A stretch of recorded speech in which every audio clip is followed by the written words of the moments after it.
I don't have a picturesque office to shoot my talking head videos in, so I decided to use a green screen so I could put pretty pictures behind me. But green screen photography is actually kind of tricky, and if you don't have a lot of money, you have to be creative about it. Let's start with the green. Chroma key paint is expensive. It's $50 to $55 a gallon, and I can't buy it around here, so I'd have to pay shipping. So instead, I had a friend whose husband owns a green screen studio pick me out a paint chip at the hardware store that looked really close. What I'm using for a screen is an old bulletin board that I had hanging around that I used to use for storyboards.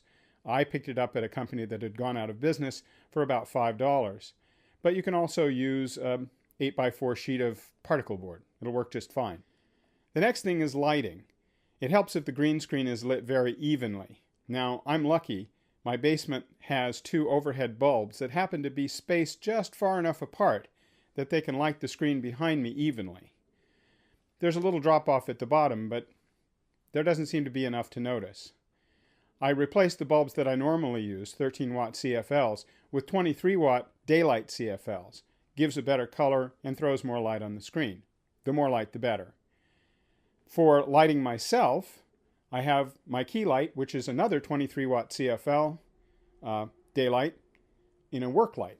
And behind me, there's a rim light to light up the back of my head and help cut down on the reflected green from the back, which causes kind of a green halo around me. Now, all of this is very cheap, very simple. How does it work? Well, it works about like this.